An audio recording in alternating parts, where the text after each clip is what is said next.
Bienvenue à tous, ici Xavier Huard. Alors, bienvenue au deuxième entretien. Cette fois-ci, on se déplace dans les Caraïbes, dans la ville de Port-au-Prince. J'ai le bonheur de vous présenter Pascal Solage, qui est avec moi au bout du fil. Bonjour Pascal.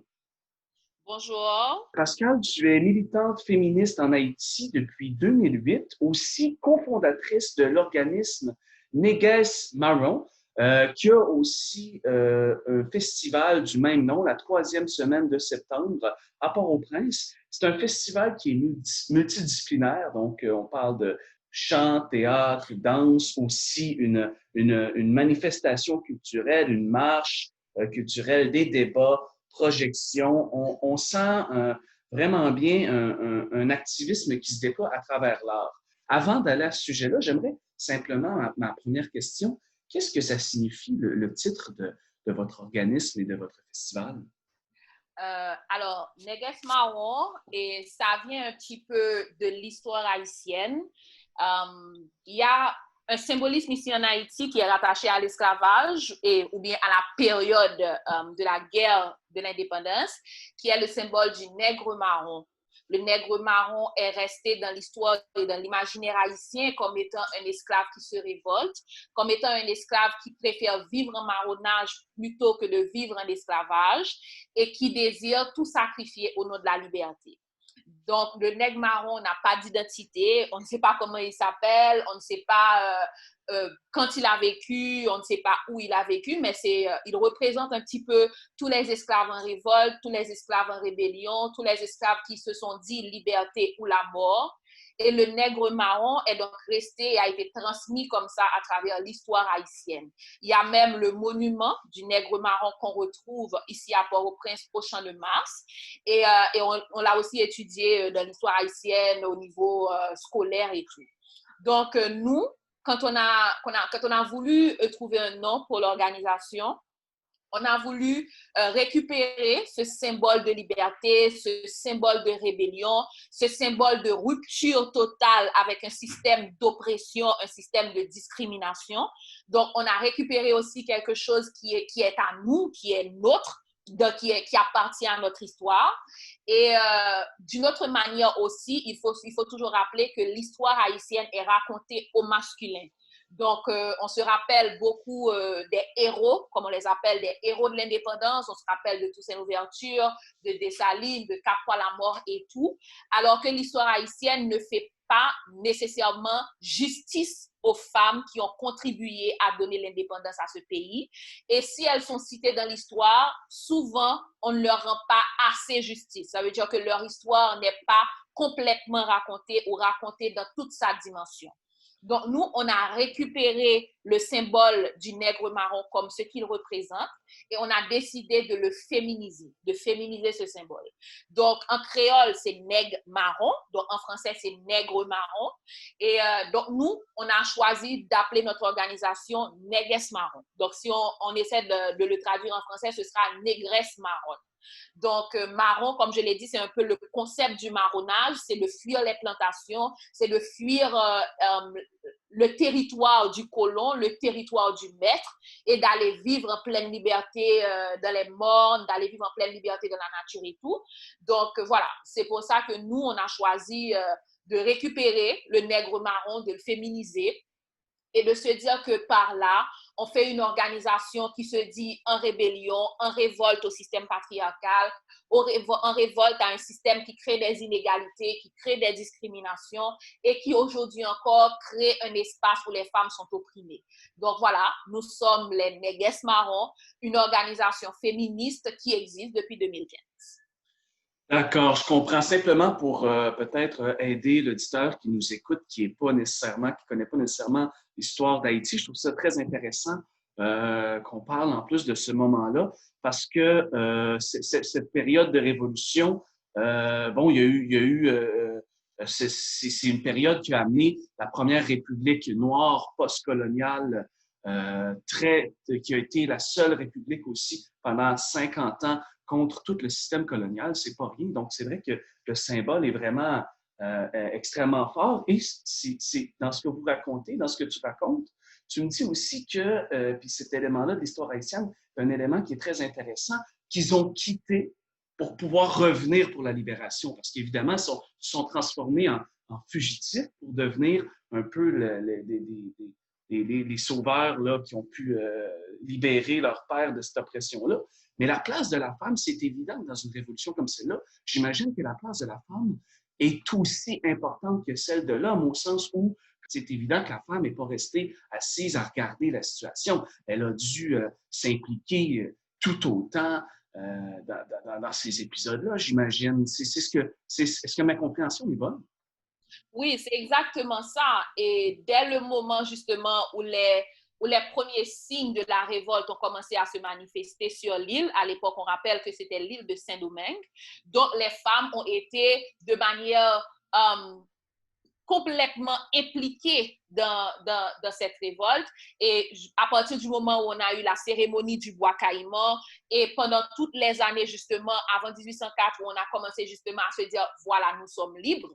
Et les femmes ont été impliquées à tous les niveaux, que ce soit au niveau de l'armée indigène, ça veut dire qu'il y a des femmes qui ont été soldats dans l'armée indigène. Il y a des femmes qui ont fait un travail au niveau des champs, au niveau des colonies, qui ont fait un travail au niveau des plantations, justement, pour préparer les différentes stratégies de la révolte. Les femmes se sont retrouvées un petit peu à tous les niveaux de cette lutte pour l'indépendance. Et malheureusement, l'histoire ne rapporte pas la contribution de ces femmes dans toutes leurs dimensions. Et aujourd'hui, il y a des sociologues, des historiens et des historiennes, des militantes féministes ou bien d'autres personnes qui sont activistes dans d'autres domaines, qui essaient justement aujourd'hui de revoir et de transmettre de manière plus juste la contribution des femmes dans l'histoire de l'indépendance haïtienne, mais c'est quand même, voilà, c'est quand même depuis 1804, donc c'est pratiquement des siècles de transmission de l'histoire qu'aujourd'hui on est en train de revoir, qu'on a essayé de revoir pendant longtemps. Donc voilà, c'est exactement ça. Et aujourd'hui encore, il y a cette invisibilisation des femmes, il y a cette invisibilisation de la contribution des femmes, pas seulement pendant cette période, mais aussi pendant la période que nous vivons. Il y a aussi ce combat qui est en train de mener contre l'invisibilisation des femmes, contre l'amoindrissement de la contribution des femmes dans la société. Donc, ce n'est pas un combat qui est encore gagné, mais c'est un combat qui est en train d'être mené.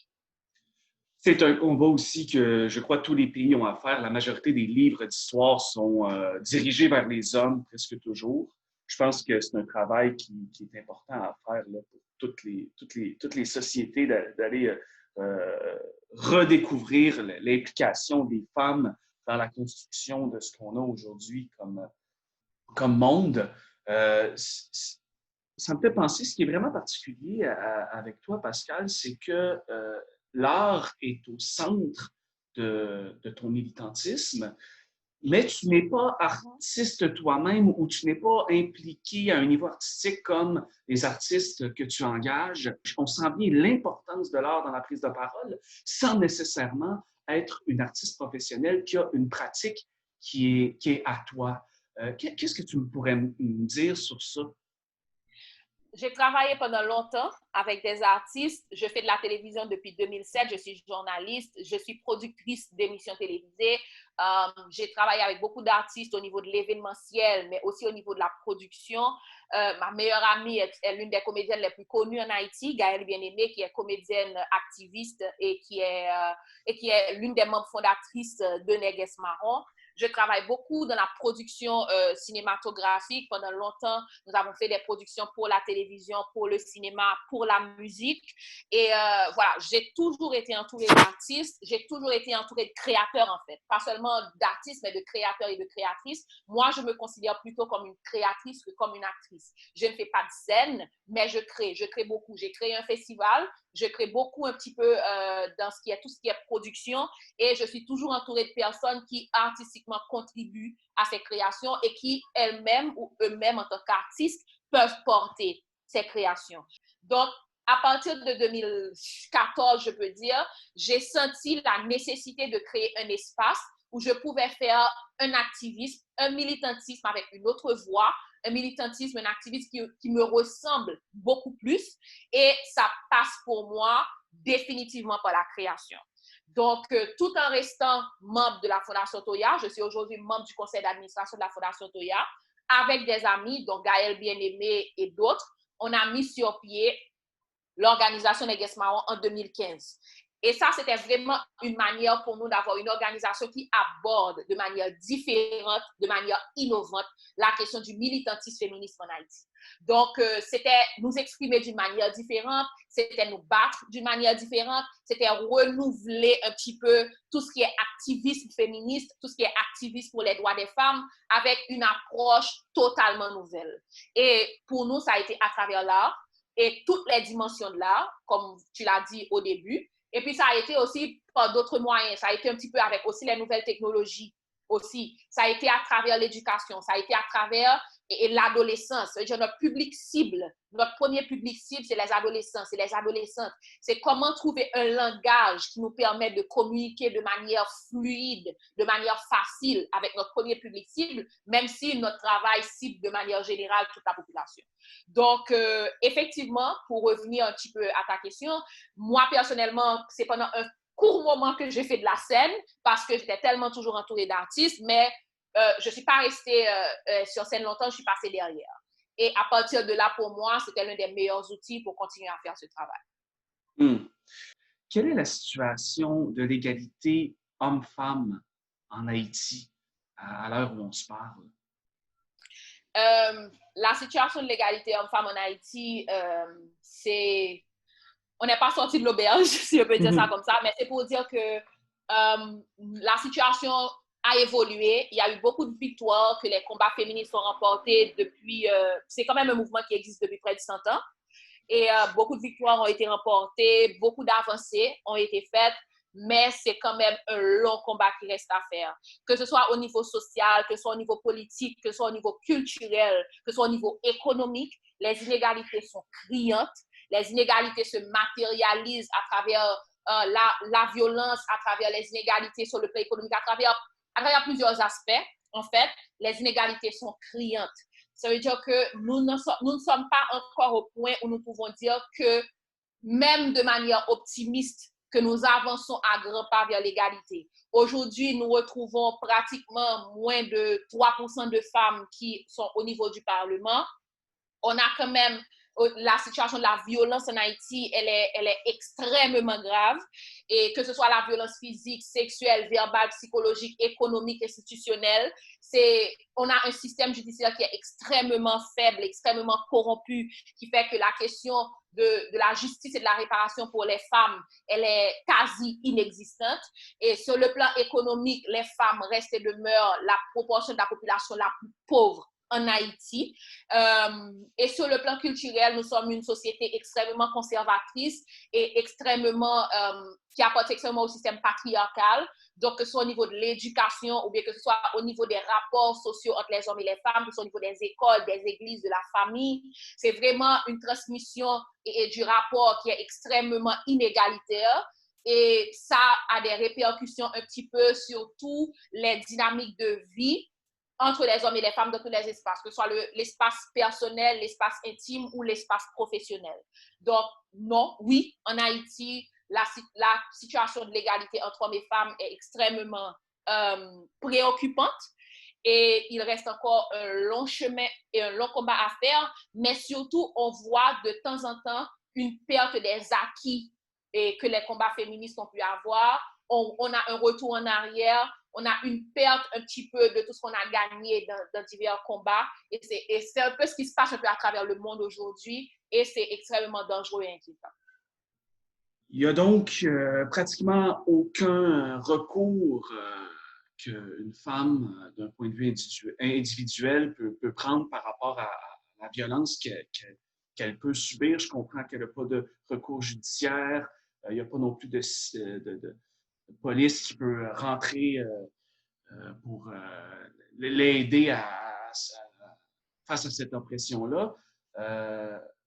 On sait aussi qu'à chaque fois qu'il y a une crise, que le filet social, s'il y en est un, est fragilisé, à chaque fois que la société est vulnérabilisée, ce sont les femmes qui absorbent ces coups durs-là. J'aimerais qu'on bifurque un peu sur la situation des artistes, votre travail en ce moment. Je sais que vous êtes très impliqué dans la sensibilisation par rapport aux protections qu'on peut avoir pour le virus. Il y a très, très peu de sensibilisation qui est faite de la part de l'État. Je sais que plusieurs artistes sont très impliqués. Tu me disais aussi en pré-entrevue que hier, tu étais allé distribuer des masques, des outils de protection. Je sais aussi que toutes les institutions qui aident les artistes ont fermé momentanément leurs portes. Donc, au niveau culturel, en ce moment, pour les artistes, ça doit être difficile. Donc, c'est quoi votre quotidien en ce moment? Effectivement, actuellement, toutes les activités sont à l'arrêt, les espaces sont fermés et les artistes, il y a des artistes qui créent pour l'espace virtuel, mais à la vérité, il n'y a pas d'activités qui permettent aux artistes de fonctionner, d'avoir des revenus, de créer, d'avoir un contact avec leur public. On a plusieurs artistes qui sont actuellement bloqués en France, dont Gaël Bien-Aimé, dont je parlais tout à l'heure, qui étaient partis en résidence, mais qui sont bloqués en France. Il y a plein de projets qui étaient en cours qu'on a dû arrêter. Et on a par exemple le festival qui doit se faire en septembre. Pour le moment, on ne sait pas encore si ce sera possible. Mais sinon, il y a d'autres festivals sur Haïti qui devaient se faire et dans lesquels nos artistes participent aussi, qui ne vont pas se faire définitivement, qui devaient se faire en juin, en juillet, ou bien comme pour nous à l'automne, et on ne sait pas encore si ce sera dans la mesure du possible. Donc, ça veut dire que pour le moment, les artistes ne travaillent pas. Pour le moment, les artistes peuvent créer à leur niveau, même si on sait que dans ces situations-là, c'est soit ça pousse la créativité ou bien ça peut paralyser la créativité. Mais ce qui est évident, c'est que les artistes sont à l'arrêt. Les activités sont à l'arrêt. Tout est fermé pour le moment. La circulation des artistes est paralysée parce que ces jeunes artistes haïtiens sont des artistes qui voyagent beaucoup pour participer sur des activités à l'extérieur et tout. Voilà, la circulation est paralysée, les activités sont paralysées et ça paralyse un petit peu tout ce que nous pouvons faire à ce niveau. Donc, la situation est difficile puisque les artistes vivent particulièrement des revenus qui leur viennent de ces activités. La plupart n'ont pas d'autres activités génératrices de revenus et souvent, ce sont des artistes qui subviennent aux besoins de leur famille ou bien aux besoins de personnes proches. Donc, ça crée une situation économique extrêmement difficile. Et on espère vraiment que voilà, il y a des réflexions qui sont en train de se faire pour cette catégorie et de la population qui vit justement de ces créations, de ces spectacles, de ces activités culturelles et autres. En ce moment, le coronavirus, on ne sait pas exactement comment ça va s'exprimer en Haïti. En tout cas, du moins, on ne peut pas lire dans le futur, donc on espère que ça va aller pour le mieux. Il est certain qu'on est peut-être à l'aube d'une crise, peut-être une crise qui va faire beaucoup de mal à une partie de la population qui est vulnérable. Peut-être que ça ne s'exprimera pas d'une façon trop tragique due à la réalité géographique, à la réalité aussi de la température des Caraïbes. On attend de voir, mais pour l'instant, on n'a aucune idée de ce qui va arriver pour le futur de Port-au-Prince, d'Haïti, dans le contexte de la crise de la pandémie. Vous, quand vous regardez en avant, vous avez vécu des crises par le passé, notamment celui du tremblement de terre. Ça a amené énormément d'instabilité, puis ça a amené aussi l'élite à profiter de corruption, énormément comment je dirais, le système oppressif profite des crises pour continuer de s'enrichir et continuer de vulnérabiliser de plus en plus la population. Quand vous regardez en avant, quelle est votre perspective? Est-ce que vous avez une idée de ce qui s'en vient? Est-ce que vous avez des stratégies ou vous avez une autre façon de voir ça? Bon, il n'y a pas mille façons de voir ça. On doit adapter la situation actuelle à notre réalité. La réalité haïtienne, c'est que nous avons un système sanitaire extrêmement faible qui déjà, en dehors d'une situation de pandémie, ne répondait pas aux besoins de la population de plus de 11 millions de personnes sur le territoire. Et je rappelle que pour les derniers chiffres, on disait que Haïti investit 13 dollars américains pour chaque habitant et dans la santé. Donc, ça veut dire que déjà, il y avait cette crise au niveau du système sanitaire haïtien qui existait bien avant la pandémie. On sait que Haïti, au-delà d'une situation compliquée depuis des dizaines d'années, depuis les 2 dernières années, vit une crise politique extrêmement aiguë, faite de manifestations et de lutte contre la corruption, de lutte contre le pouvoir en place et voilà, d'instabilité politique constante depuis les 2 dernières années, depuis qu'on a lancé le Petro-Caribé Challenge notamment.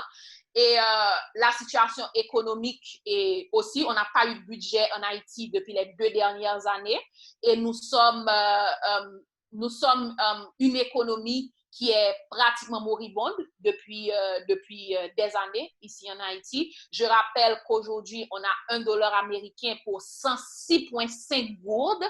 Et donc, c'est presque du jamais vu en Haïti. En 2019, on disait que si la situation continuait comme elle s'annonçait, on aurait plus de 4 millions de personnes en situation d'urgence alimentaire en Haïti. Et à ce moment-là, on ne prévoyait pas une pandémie. Donc, il faut voir avec la pandémie que ça risque de s'aggraver. Et il y a aussi une absence de crédibilité de l'État qui fait qu'il n'y a pas un dialogue franc entre la population et l'État.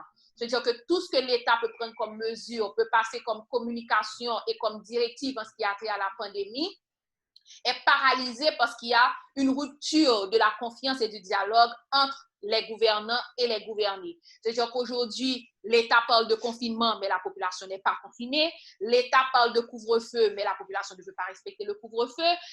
L'État prend des décisions qui vont à l'encontre des intérêts du collectif et de la population. Et voilà, il y a eu des manifestations en pleine période de pandémie.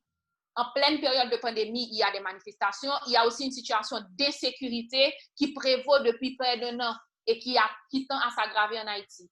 Donc, ça veut dire que toute cette réalité que nous vivons ne va pas arranger notre situation par rapport à la pandémie. Au contraire, ça nous vulnérabilise et ça nous fragilise en tant que population face à cette pandémie. Et il y a aussi toute cette situation de la corruption aujourd'hui en Haïti qui fait qu'on se dit, cet argent, est-ce qu'il va être intelligemment dépensé pour que la population puisse être protégée par rapport au COVID-19. Et ce qui se profile déjà à l'horizon nous fait voir que non. Ça veut dire que les gens aujourd'hui sont aux abois.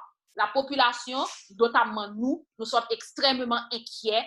Et c'est pour ça que nous avons monté une initiative qui a 3 axes. L'un des axes, c'est de veiller à la transparence et la vigilance sur les dépenses de l'État en cette période de pandémie, parce que nous sommes quand même des pétro-challengers. Nous menons depuis 2 ans une bataille contre la corruption en Haïti et ça ne s'arrête pas avec la pandémie. Donc voilà, hier, nous avons eu 21 cas qui se sont déclarés en 24 heures. C'est la première fois que nous avons un nombre de cas aussi important qui sont déclarés officiellement. Mais il faut rappeler que nous ne faisons pas assez de tests, nous n'avons pas assez de matériel et l'État n'a pas le contrôle du territoire. Ça veut dire que l'État n'arrive pas nécessairement à avoir une prise en charge multidimensionnelle de la pandémie.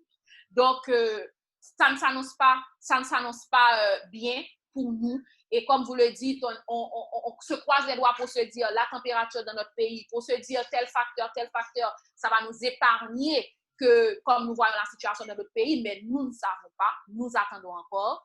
Donc voilà, nous sommes un petit peu la tête sous l'eau, quoi. Et nous nous mobilisons, nous faisons des initiatives citoyennes, nous faisons des initiatives dans les communautés, nous nous mobilisons en tant qu'organisation de droits humains, organisation de droits des femmes, nous nous mobilisons en tant qu'artistes. Par exemple, dans les jours qui viennent, nous allons avoir des ateliers de théâtre pour des adolescentes et des jeunes femmes dans des communautés, dans le respect de la distanciation sociale et des mesures, mais pour se dire que pendant cette période de confinement, les écoles sont fermées, les situations de violence vont augmenter et ces communautés n'ont pas les moyens d'avoir accès à l'Internet pour pouvoir avoir un minimum de loisirs. Donc, comment nous, en tant qu'artistes, nous pouvons contribuer en faisant la sensibilisation, mais en apportant aussi des loisirs dans les communautés pour les adolescentes et les jeunes femmes. Donc, voilà, nous commençons d'ici la fin du mois de mai. Nous allons dans les camps, nous allons dans les quartiers défavorisés, nous allons toucher un groupe de personnes. Donc, nous faisons ce que nous pouvons en tant que citoyennes, en tant qu'activistes, mais le fait reste et demeure que c'est le travail de l'État. Et malheureusement, ça ne s'annonce pas beau.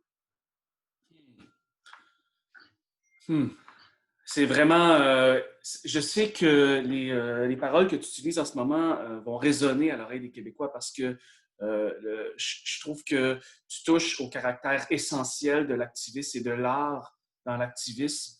Et c'est des questions qu'on se pose ici, à quel point l'art est important et à quel point le confinement qui empêche cette part essentielle. Par exemple, ici, ces questions qui sont quasiment des questions éthiques sont à nous dire on enferme nos personnes aînées pour les protéger, mais est-ce qu'ils ne sont pas en train de se dépérir, ils ne sont pas en train de mourir à petit feu finalement en n'ayant plus contact avec l'extérieur, rien pour nourrir leur âme et pas d'œuvre. Donc, vous êtes vraiment là dans le feu de l'action au niveau de ces questions-là. Il y a un confinement, mais on va respecter des mesures parce que quand même, on sait à quel point notre travail peut amener des changements extrêmement importants dans les communautés où est-ce qu'on le fait. Oui, oui, c'est ça.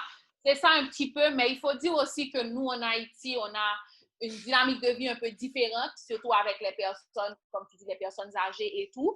Les gens, et c'est peut-être aussi l'un des défis, c'est que nous vivons vraiment en communauté. Ça veut dire que les familles, elles sont rapprochées. Les familles, elles sont élargies. Ça veut dire que tu peux trouver dans une communauté des familles à 10, 15 personnes qui représentent la mère, le père, les enfants, mais il y a aussi une grand-mère, il y a aussi une grande-tante, il y a un cousin, il y a un oncle et tout. Donc, on fonctionne vraiment en tant que famille élargie, ce qui est un petit peu différent des dynamiques de vie un petit peu qu'on retrouve au niveau très occidental. Donc, ça, en même temps, c'est un défi parce que ça fait qu'il y a trop de personnes qui vivent dans des espaces qui ne sont pas assez grands. Donc, la question du confinement et la question de la distanciation sociale sont extrêmement difficiles. Mais en même temps, il y a une vie de la communauté. Ça veut dire que les gens vivent ensemble. Maintenant, comme tu dis, il y a le problème aussi des revenus. Ça veut dire qu'à ce moment-là, maintenant, les gens peuvent avoir des difficultés à subvenir à leurs besoins et aux besoins de leur famille. Il y a aussi la question de la promiscuité, ce qui peut faire augmenter les situations de violence. Parce que quand vous avez 10-15 personnes qui vivent dans un espace, quand il y a des petites filles, quand il y a des adolescentes et même des petits garçons, ça crée aussi des situations de promiscuité qui, dans notre travail, nous fait retrouver perpétuellement des cas de violence sexuelle, des cas d'attouchement, des cas de détournement de mineurs, etc. On sait aussi que la question des violences conjugales, des violences dans le foyer vont augmenter parce que quand on est perpétuellement dans le même espace, ça crée des tensions, ça crée des stress, surtout s'il y avait déjà une situation de violence dans l'espace familial. Donc voilà, il y a plein de paramètres à prendre en compte qui doivent être abordés dans cette manière de voir et comment aborder la question du COVID-19. Parce que la question du confinement, de la distanciation sociale, c'est effectivement des éléments qui peuvent apporter des résultats dans la propagation dans la non-propagation du virus, mais il faut les adapter aussi à nos réalités de vie. Il faut savoir la vie dans les bidonvilles, la vie dans les quartiers défavorisés. Les gens, ils sont un petit peu, ils vivent les uns sur les autres aussi. Donc, ça veut dire, c'est comment transmettre toutes ces mesures barrières, comment transmettre toutes ces directives en tenant compte de la réalité quotidienne des gens et pour ne pas aussi fermer les yeux sur ce que notre communauté, comment elle s'organise, comment elle vit ensemble et comment elle arrive aussi à dépasser certaines situations. Si je me réfère notamment au tremblement de terre, si je me réfère au choléra et si je me réfère aussi aux diverses catastrophes naturelles comme cyclones, etc. que nous vivons, il faut apprendre de ces réalités pour pouvoir se dire aujourd'hui avec le COVID-19, qu'est-ce qui va marcher, qu'est-ce qui ne va pas marcher et ce qui va marcher, comment le faire marcher. On a remarqué ici aussi, avec les tout débuts même du confinement, que la violence envers les femmes augmentait considérablement, justement à cause des éléments que tu viens tout juste de nommer. On peut réaliser que cette promiscuité-là a des effets vraiment néfastes, surtout sur les femmes. J'ai l'impression, par mes lectures et parce que ce que tu me dis, ça me confirme que c'est la même chose en Haïti. On a parlé de corruption, mais il y a le même problème ici au Québec, au sens où les compagnies qui viennent en aide pour les pays qui en ont besoin, mais souvent, elles aussi sont corrompues. Donc, c'est pas la raison pour laquelle je dis ça, c'est pour que nos auditeurs comprennent que ce problème-là n'est pas un problème qui se passe uniquement à l'international. Il y a des compagnies québécoises qui sont impliquées dans c'est cette corruption-là qui vraiment qui est une corruption mortifère. D'où te vient l'activisme que tu portes, le besoin de prendre action? Et aussi, je sais qu'il y a un concept que tu appelles l'artivisme, donc qui est un mélange entre l'activisme et l'art. D'aussi loin que je me souvienne, je me suis toujours rebellée un petit peu contre tout ce qu'on m'imposait chez les sœurs, tout ce qu'on me disait qui était normal, tout ce qu'on me disait qui était la norme, et toutes les questions que je posais auxquelles on ne répondait pas, auxquelles on ne pouvait pas répondre, mais auxquelles j'avais besoin de réponses. Et voilà, et je pense qu'intégrer très tôt une organisation de femmes, j'avais 19 ans à l'époque, et ça a permis de faire mon éducation en tant que féministe. Ça m'a permis de faire mon éducation en tant qu'activiste, en tant que militante. Et partir étudier en Belgique aussi, avoir un bagage théorique, m'a permis aussi de voir que je voulais faire de ça mon combat, lié à ma propre expérience personnelle, à ma propre expérience familiale et même à des expériences que j'ai vécues auprès d'amis, auprès de proches. Et c'est devenu en fait toute ma vie en fait. C'est plus resté mon travail, ça n'a plus rien à voir avec mon travail. C'est ma vie de tous les jours, c'est ma vie sur les réseaux sociaux, c'est ma vie dans mes rapports avec les gens qui sont proches de moi, que ce soit les hommes, que ce soit les femmes. C'est ma vie un petit peu aussi dans tout ce que je fais comme vie professionnelle, parce que je rappelle que j'ai quand même étudié la finance, donc j'ai tout laissé pour m'accrocher à ce travail. C'est ma vie avec tous les artistes, toutes les personnes avec qui j'ai eu un parcours et au niveau de la culture, au niveau du journalisme et tout. Donc, ça s'est construit au fur et à mesure. C'est un puzzle. Chaque pièce s'est posée, a trouvé sa place et a fait que l'œuvre finale a été que je me disais que je veux consacrer ma vie à ça. Et j'ai choisi de le faire en faisant quelque chose qui m'inspire, l'art, la culture. L'artivisme, ce n'est pas un concept de Neges Marron, c'est un concept qu'on retrouve un petit peu aussi en Europe, qu'on retrouve aussi au niveau de l'Afrique. Il y a des artistes qui ont porté le concept aussi. Et nous, on s'est retrouvés en plein dedans. On s'est retrouvés, c'est notre truc, quoi. Donc, on s'est dit, nous sommes des artivistes. Et on a plongé là-dedans. Et on espère pouvoir pousser ça le plus loin possible en Haïti. Je pense qu'en Haïti, nous sommes la seule organisation qui le faisons. On espère pousser la réflexion, l'analyse, l'impact et le travail aussi loin possible et essayer de voir quels sont les résultats avec cet outil, quels sont les résultats avec cette approche, quels sont les résultats avec cette approche de la réflexion sur le militantisme. C'est vraiment une question qui est universelle. C'est certain que je vais suivre ça de très près parce que oui, le rapport entre l'art et que ce soit l'art social, que ce soit l'art qui soit un activisme, mais est-ce que toute expérience de l'art n'est pas, qu'elle le veuille ou non, en soi quelque chose qui est social? Ce sont des grandes questions, puis je trouve que votre recherche est fondamentale, est universelle. Puis vraiment, c'est extrêmement intéressant que vous investissiez dans ce champ d'expertise-là. C'est un immense privilège d'avoir eu la chance de parler avec toi aujourd'hui, Pascal Solage. On va continuer de suivre votre travail. Merci beaucoup pour le temps. Vous êtes extrêmement occupé. Le temps que vous m'avez octroyé aujourd'hui. C'est un immense plaisir. Bonne chance dans tout ce qui s'en vient. Merci, c'est un plaisir partagé. Prenez soin de vous et tout le monde qui écoute, prenez soin de vous, protégez-vous, protégez votre famille et puis le combat continue. Merci beaucoup. Au revoir. Alors, juste comme ça, pour le plaisir, je vous lis un extrait du recueil de Marie-Célie Agnan, un recueil qui s'intitule Femmes des terres brûlées, qui est un recueil gagnant du prix Alain Grandbois en 2017. Marie-Célie Agnan, c'est une poétesse québécoise, féministe, d'origine haïtienne. Alors, ça va comme suit.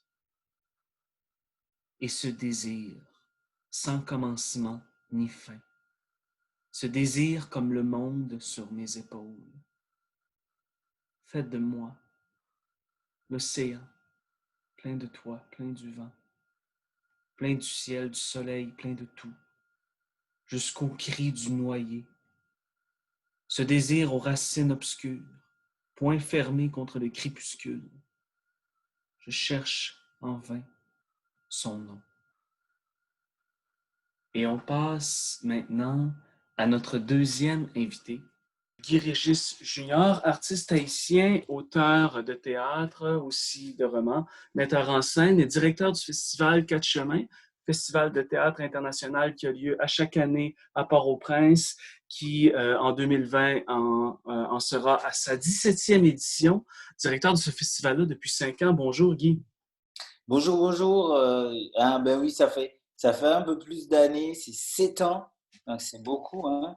Et tu as pu nous voir plusieurs fois. On était content de tes visites à chaque fois. Et cette année, on ne sait pas du tout comment ça va se passer.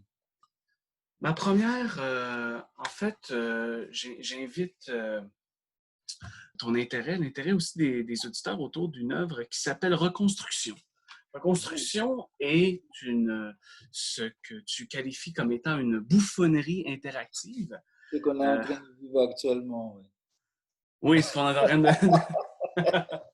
Oui, un peu, on pourrait dire. Moi, j'ai eu la chance de voir cette pièce-là jouer à Port-au-Prince lorsqu'il a été présenté à sa création. Reconstruction, en fait, c'est un théâtre qu'on pourrait nommer comme étant un théâtre satirique, un théâtre engagé, qui dénonce la corruption de l'élite haïtienne, qui s'enrichit grâce aux crises humanitaires du pays.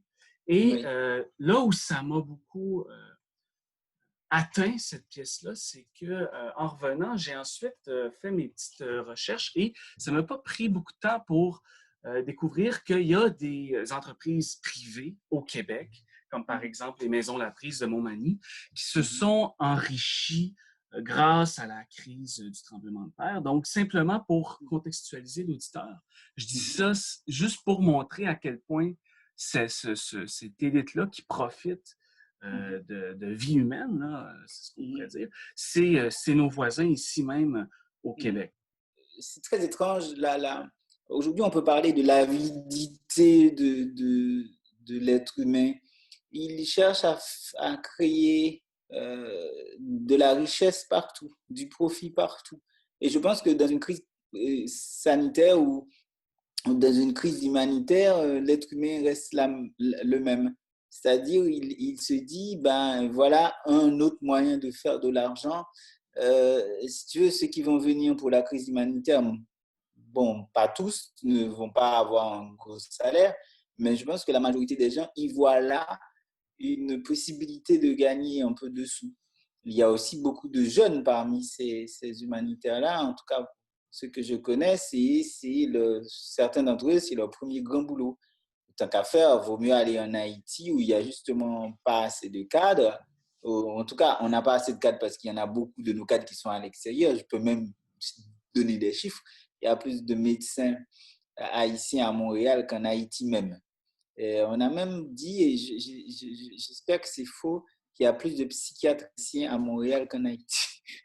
C'est pour te montrer qu'on n'a pas de cadre en Haïti. Et du coup, ces jeunes-là qui vont sur leur première expérience, qui vont être responsables de grands projets de logement, des projets d'1 million, de 2 millions, alors que c'est des tout jeunes qui n'ont pas encore d'expérience dans leur pays. Il y a une sorte de marché comme ça de l'humanitaire, comme il y a un marché du crime. Et c'est ce qui est en train de se passer aujourd'hui encore, quand on a de l'argent pour mettre dans les hôpitaux, pour les urgences à venir, ce qui devait être le travail de nos gouvernements, ben, ils ne mettent pas cet argent là-dedans. Et aujourd'hui, on est en train de vivre quelque chose d'assez étrange. Et en fait, on se demande quels sont ces bouffons qui nous dirigent.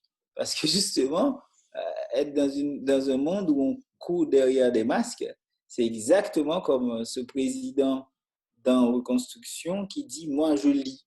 Je m'intéresse très peu à ce qui se passe après la reconstruction. Moi, j'ai pensé prendre le pouvoir en disant que j'allais reconstruire. Mais la reconstruction dont je faisais la promotion, c'est une reconstruction imaginaire.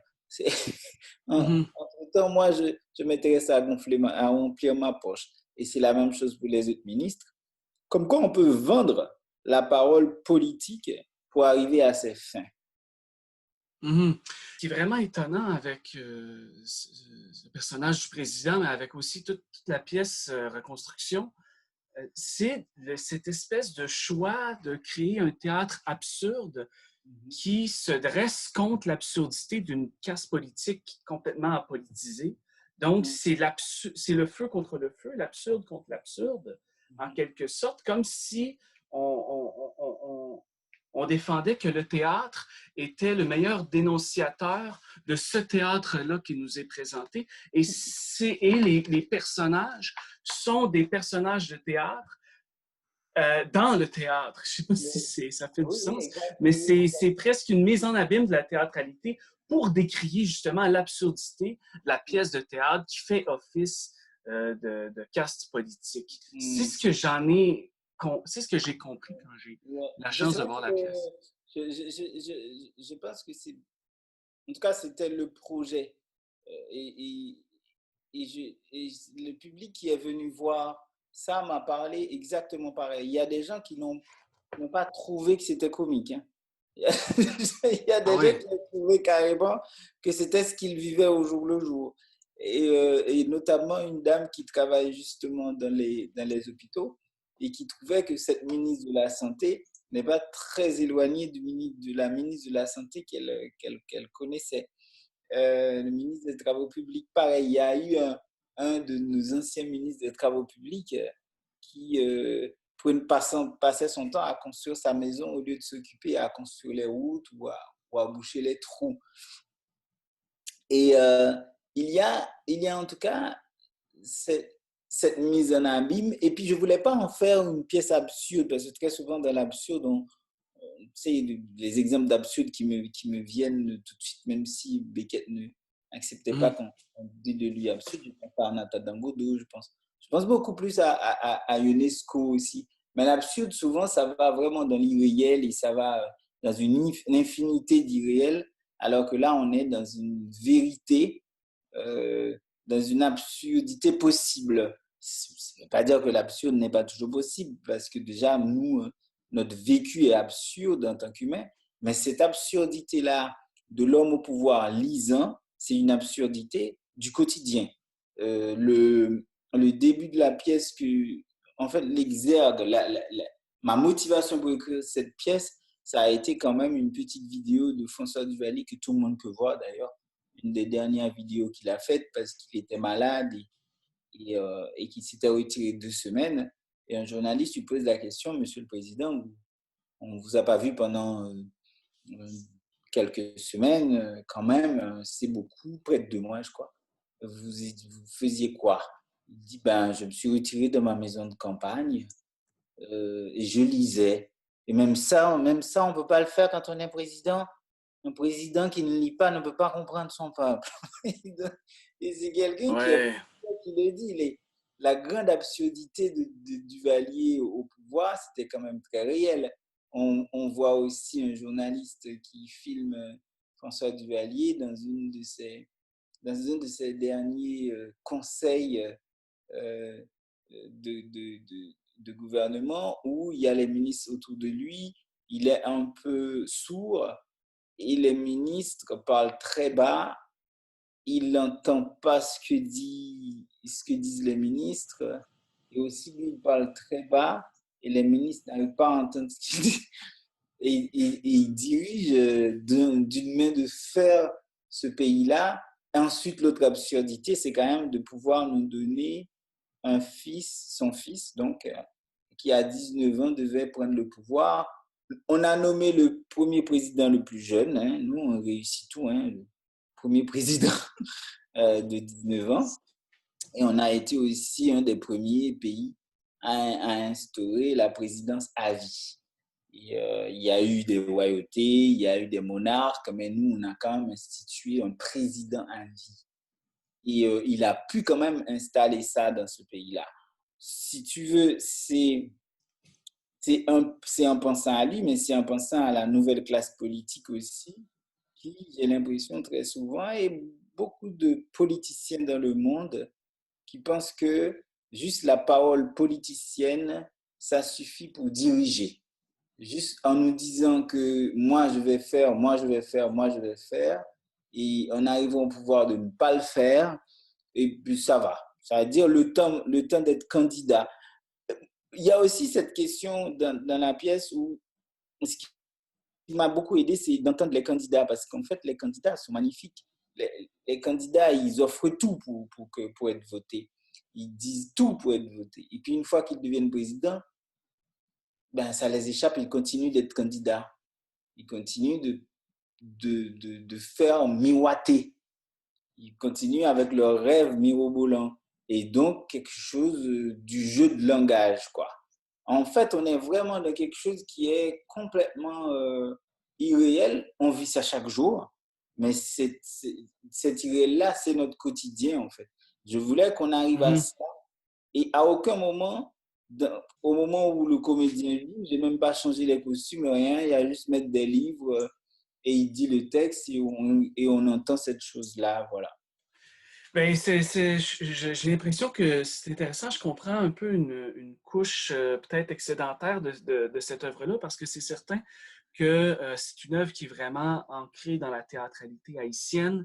Même le public répond en chœur à des acteurs dans la façon de formuler les phrases. Il y a vraiment quelque chose qui est dans une rythmique du discours, mais il y a quelque chose aussi dans le discours, comment je dirais, le discours politique intouchable. C'est comme s'il y avait une espèce de souffle sans fin ou quelque chose qui est comme absolu, qui est comme qui est justement qui est ultra présent dans le temps. Ça me fait penser, j'ai un extrait devant moi à la page 43 du personnage du ministre de l'Opposition, puis je me permets de simplement lire cet extrait-là pour le plaisir de ceux qui nous écoutent. La ministre de l'Opposition. Rien ne va plus, rien ne va plus, plus rien ne va. Le peuple est outré, le peuple est outré, le peuple est outré. Je suis le peuple, je suis outré. Je dis, le peuple est outré. Les bras m'en tombent. Le peuple est outré. Je suis dans tous mes états. Jamais période n'a été aussi gravement grave. Le peuple est outré, le peuple est outré. Jamais nous n'avons atteint si profondément le fond du fond du fond du fond. Donc, je pense que les politiciens, très souvent, ils veulent gagner la bataille vraiment par la parole. Par la parole, et heureusement qu'on a quand même un patrimoine théâtral qui a travaillé sur la parole. Et là, c'est vraiment, ça fait penser tout de suite à Pozo et Lucky dans leur dialogue éternel, ou pour aller plus proche en Haïti, quelqu'un comme Franck Etienne qui a travaillé, qui a fait une pièce justement pour répondre à Nathan Dangodo qui s'appelle Bobo Mansouri, où il y a un type qui dit moi j'ai lu tous les livres, même les livres qui ont été écrits et même ceux qui ne sont pas encore écrits. ouais. Et il parle d'un délire comme ça puisqu'il a lu même dans les livres qui ne sont pas encore écrits. Il peut parler de tout et on ne comprendra jamais. Et ce discours à perdre le souffle des politiciens, c'est justement pour nous persuader, pour nous dissuader, et en fin de compte pour gagner en fait dans les échanges. C'est très intéressant. Et là, c'est l'opposition. C'est-à-dire, c'est oui. pour ça que c'est très important pour moi que ce soit la classe politique ou que ce soit l'opposition qui est vraiment représentée par une femme. C'est pareil aussi, moi, j'ai mis, bon, pour moi, les hommes, les humains, c'est hommes et femmes. Hein. Et donc, quel que soit le discours politique, je ne dis pas que je suis complètement anti-politique. L'homme est un animal politique, comme a dit l'autre. On est fait de cela. Là, bon, on est en période justement très clairement où l'homme est un animal politique. Je suis obligé de rester chez moi, d'écouter la police qui dirige l'État. Donc, je suis lié aux gens. Je ne peux pas sortir pour ne pas être proche d'eux pour qu'ils ne tombent pas malades. Donc, on est vraiment régi par la politique. Mais il y a des gens qui viennent et qui nous prennent en otage avec cette chose-là. Ils savent comment y faire. Ils savent que par la parole, ils doivent nous convaincre. Et je reviens encore à Donald Trump, qui personne ne pensait qu'il allait gagner. Mais quand il parlait, il savait à qui s'adresser. Alors, tout le monde trouve ça un peu étrange que ce mec ait réussi. Mais en même temps, un discours politique, peut-être qu'on a n'avais pas encore vu. Mais en fait, on cherche toujours à gagner par le discours. Je pense à ici un jeune homme, Macron, qui a quand même sur 10 mois a pu faire une campagne pour gagner la présidence française. Et c'était pareil, hein. C'est vraiment un type qui a su gérer son discours pour gagner. C'est marrant parce qu'on est vraiment tributaire de tous ces discours-là qui vont à vitesse grand V et qui sont faits pour nous neutraliser. Les politiciens, c'est des forts en gueule qui nous neutralisent. En fait, c'est à savoir qui est-ce qui va parler plus fort, qui est-ce qui va justement avoir un dialogue creux dans lequel ils promettent rien, dans lequel ils promettent tout. Et nous, on est comme des abeilles et on se laisse prendre dans ces sucs. C'est des revendications qui sont vraiment formulées d'une façon que, personnellement, je considère très intéressante, cette idée de neutralisation-là. C'est des revendications qui sont clairement ancrées dans l'œuvre Reconstruction. Comment ces revendications-là que tu portes en toi par ton travail d'artiste, par ton travail de directeur, puis on y arrive, on va parler du festival Quatre Chemins dans quelques instants, mais avant d'entrer dans le festival, j'aimerais savoir ces revendications-là que tu portes par rapport à cette neutralisation-là, est-ce que tu as l'impression, comme on est dans des bouleversements en ce moment au niveau international, est-ce que tu as l'impression que ces revendications-là vont changer? Je pense que les humains vont toujours rester dans leur même lutte, malheureusement. De ceux qui en ont plus vont vouloir gagner plus pour se retirer d'affaires. L'égoïsme encore va se poursuivre. Mais nous, notre travail en tant que créateur, justement, c'est toujours de voir comment créer une petite éclaircie, de montrer quand même une petite voie d'une chose possible. Allez regarder par là, en fait, peut-être que ceux-là, ils ont fait quelque chose qui pourrait nous ouvrir sur autre chose. J'ai toujours pensé que si tu as 2 enfants, il y a un qui se bat, qui va devenir soldat et qui va tuer des gens en Irak, et puis il y a un autre qui voudrait être médecin qui va sauver des vies. Et donc, je pense que l'humain est tiraillé entre ces deux choses-là et qu'il faut voir pourquoi est-ce que l'un croit dur comme fer, qu'il faut vraiment assembler, multiplier des biens, laisser un patrimoine à ses enfants, et l'autre à qui il pense soutirer tout ça et qui n'en aura pas. C'est assez étrange d'être constitué comme ça, que l'être humain soit constitué comme ça, mais c'est le cas et il faut juste que chacun dans un certain milieu puisse le montrer. Pourquoi je dis ça? C'est parce que je suis en train d'écrire une nouvelle pièce qui s'appelle « Quel dernier grand conflit pour satisfaire la haine entre les hommes ?» C'est un long titre, mais la pièce est longue aussi. C'est une pièce qui dure 6 heures. J'en suis à vraiment énormément de scènes. C'est des bouts de scènes et à chaque fois, je cherche à montrer quel conflit n'existe pas. Il y a tous les conflits, il y a toutes les raisons. On va même commencer par le premier conflit biblique, Caïn, ou bien le premier conflit de l'homme dans la Bible qui dit que l'homme se voyant nu pense que c'est pas possible. À qui il ressemble, il aimerait savoir à qui il ressemble. Et d'où est né le premier conflit avec son créateur. Et nous, on a toujours d'autres conflits encore. Après, il faut manger, pour manger, pour subvenir à ses besoins, peut-être tuer l'autre pour prendre sa place. Il y a tout ça qui constitue l'humain.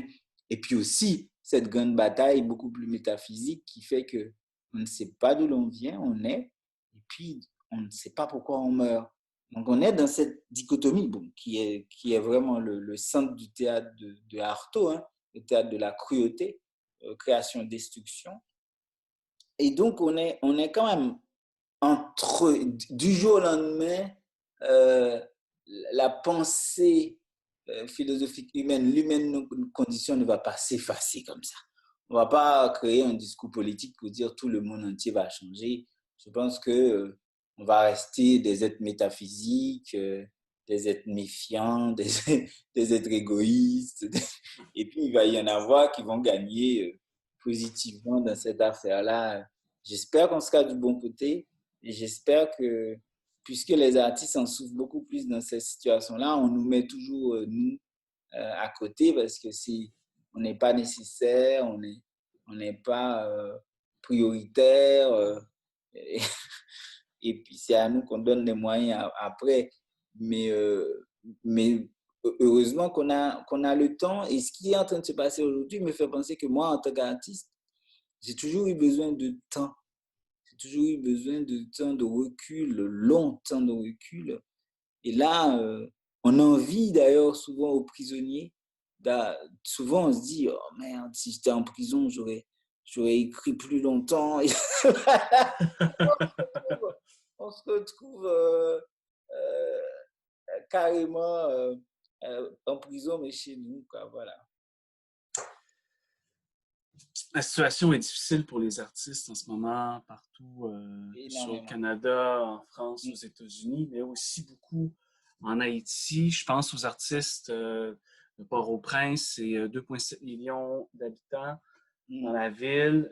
Je sais qu'il y a eu des appels à se laver les mains pour une population qui parfois a de la difficulté d'avoir de l'eau, simplement. Les artistes là-bas assistent, j'imagine, à l'effondrement du milieu culturel. On ne sait pas qu'est-ce qui en ressortira. On ne sait pas non plus. On suit très près, voir comment la crise du virus qui est en cours va réagir avec les pays comme Haïti puis d'autres pays, parce que je sais que l'élément de la chaleur, on espère que la chaleur va ralentir le virus. Une chose est certaine, c'est que pour les artistes, les jours à venir sont des jours qui vont être difficiles. Il y a la 17e édition du Festival Quatre Chemins qui s'en vient, j'imagine, fin novembre, début décembre prochain, qui est prévu. Donc, ma question, est-ce qu'il est toujours envisageable d'imaginer un festival?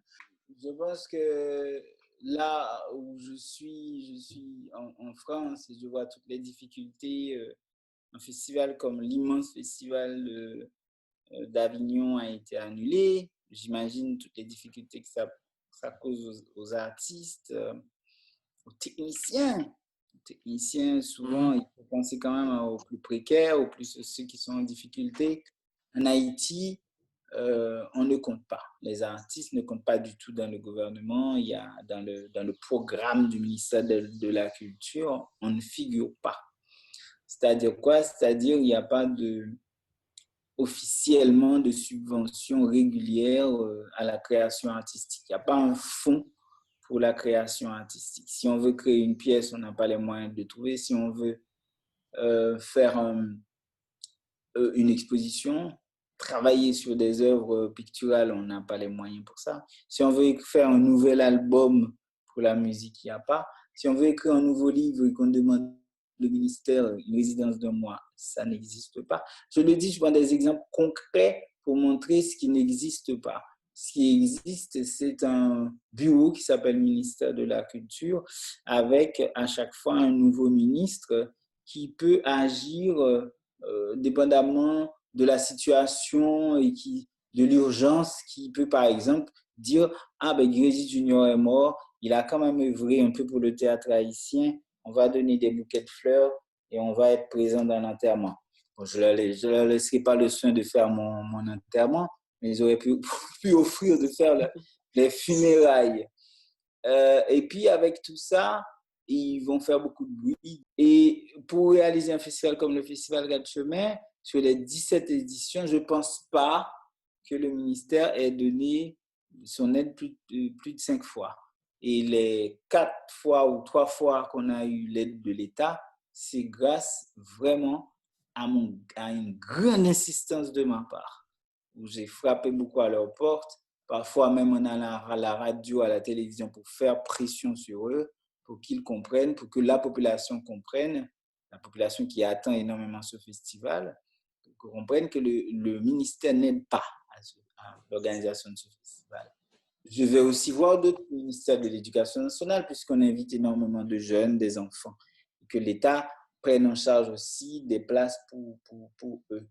Donc, il y a déjà l'absence de l'État par rapport à ça. Dans nos institutions même, je peux parler du festival, c'est une association, on n'a pas l'aide de l'État et on ne sait pas du tout à quel moment le monde va pouvoir réunir du monde. On ne sait pas du tout comment Haïti va réagir à cette pandémie qui, dans certains pays en Afrique, on le voit, elle est moins forte, mais en Haïti, elle est d'autant moins forte parce qu'on n'est pas du tout un pays touristique.